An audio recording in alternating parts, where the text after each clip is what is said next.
Game console reviews are funny because the reason you're gonna buy a console is almost never about the actual hardware.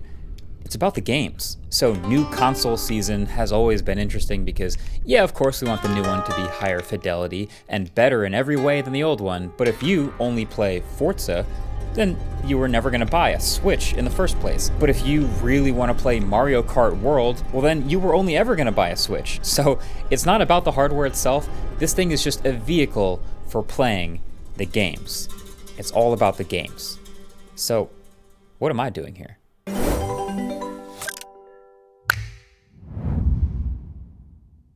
So I'm a tech reviewer that happens to play games sometimes. I don't get a lot of downtime, but when I do, I'm watching YouTube videos and then occasionally playing a few of my favorite games, usually on PlayStation. Some 2K here and there, the Spider-Man game.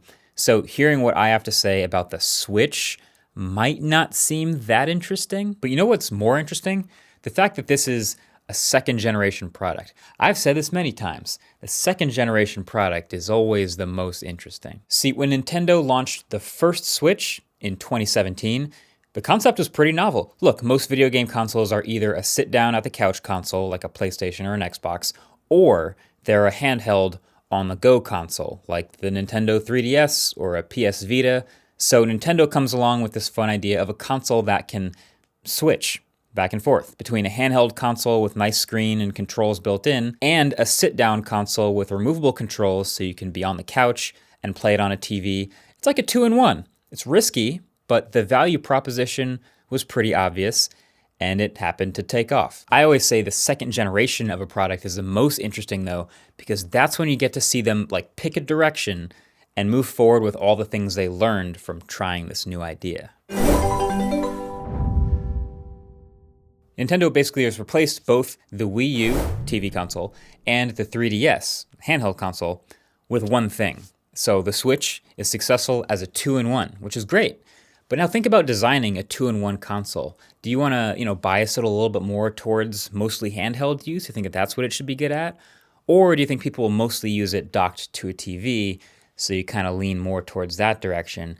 Or do you try to ride the line down the middle and try to be good at both? Because two-in-ones of anything are rarely good at both. And it turns out people who got the Switch switched back and forth a lot. Like there's some investor briefings that say something like 50% of Switch users do a lot of both handheld and TV gaming. And then slightly more people are mostly handheld versus mostly docked. But this is a healthy mix. So for the slightly larger group that's almost always using the thing handheld, they've clearly focused on improving that experience a lot for the Switch 2. This is a massive new screen. It's brighter, higher refresh rate, still has decent sized bezels, but generally looks much better up close than the original. The Joy-Cons also huge, improved full width kickstand even over the Switch OLED. But then for docked gaming, whether it's for more immersive, longer sessions or multiplayer gaming, or just for better fidelity, they've clearly improved that experience too. The dock does 4K 60 now instead of 1080.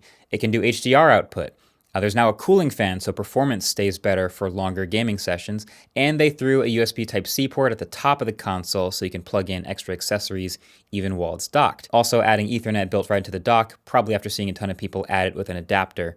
Underrated. So if the mission was to make the Switch 2 better for both handheld-only people and docked-only people, I think they can claim to actually be successful here, which also means that the people who switch back and forth regularly also win, especially because the mechanism for switching is the most improved part of this console. These new Joy-Cons with their bigger buttons, bigger joysticks, but also the extremely satisfying magnets. This is what makes the Switch, and I think they've nailed this part. Instead of sliding off on rails, which is already pretty innovative in 2017, now it's magnets. It's just pushing this little button to start a separation and then pulling them apart.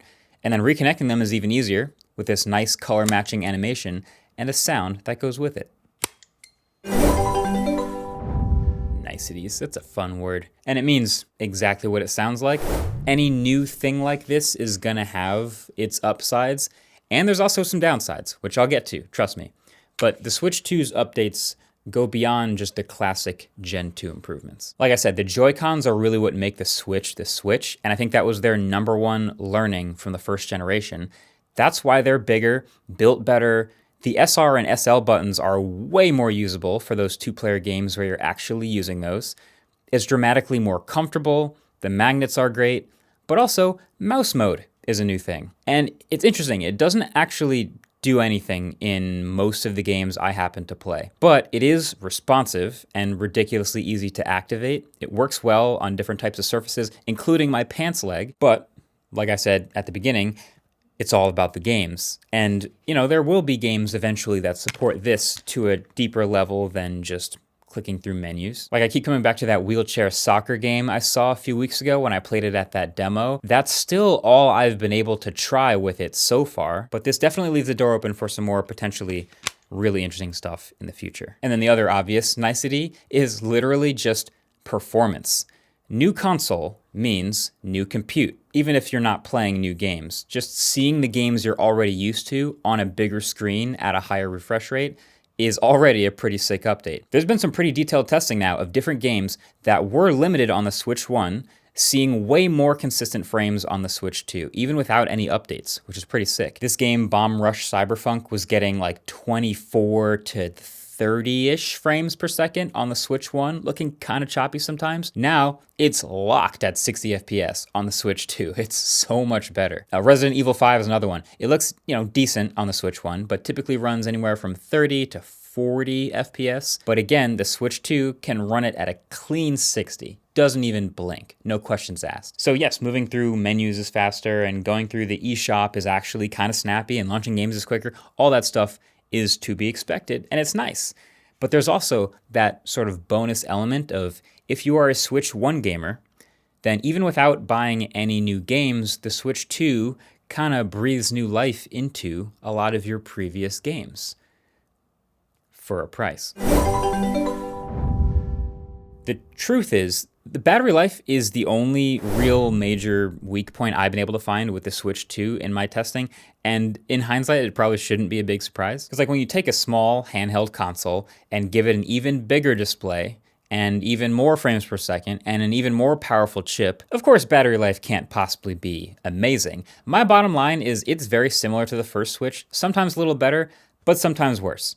Standby time when it's just sitting around doing nothing is fine. It's around the same, sometimes a little better than before. But if you really get into a game, like a high intensity game with high brightness, and just play for a while, you will see the battery percentage plummet fast, like sometimes dropping 1% literally every 2 minutes. So it'll fly from 100 to 0 in like 3 hours. So when you're away from an outlet, not so great. Like I was hoping maybe on like a 4 or 5 hour longer flight, I'd be able to just use this thing the whole time and not really think too hard about it, but you do have to think about it, so that's a bummer. But the downside that's getting talked about way more is the price. So the price tag for the new Switch 2 is $450. So if you remember the first Switch, that launched at $300, so it's a 50% increase in price from the last generation, and so that feels like a lot, but my take is it's actually not that bad. Because keep in mind, one, that first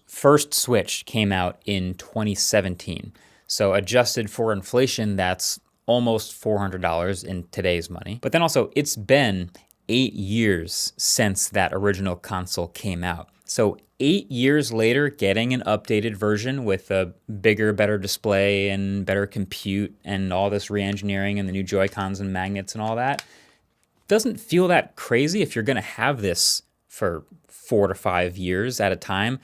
In a world where we also have like a new $1,000 smartphone every single year, this feels maybe more aligned with the market. So the console's price got talked about a lot. In my opinion, that was a little bit overblown, but what's not overblown is everything else around the console also getting more expensive. Like microSD express cards are faster and way better performing to launch games off of, but they are more expensive for sure. Accessories across the board have also creeped up in price, and games are also more expensive, up to $60, $70, $80 for a single game. Even the Welcome Tour game, which is not as good, by the way, as the free PS5 Astro's Playroom demo, it's $9 for some reason. And it looks even worse when some game cartridges you buy are just keys, but you still need an internet connection to download the rest of the game files before you can actually play them. It's crazy. The reason they do that is because Some games apparently are too big to fit entirely on one cartridge, so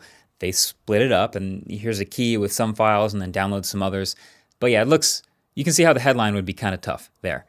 So if you're buying a game, like a physical one, make sure you then go and install all the rest of the stuff you need while you have an internet connection, so you don't fire it up for the first time offline on a plane and realize you don't have the whole thing. Anyway, now I also should mention stick drift. So this didn't happen on mine, but one of the most common issues with the original Switch was these joysticks starting to drift after a while. And everyone kind of assumed, since it was such a big issue, that Nintendo obviously knows about this and would fix it with Hall effect sensors in the Switch 2. But these new sticks are not in fact Hall effect. So will these also start to have drift issues over time? Unknown. Only time will tell.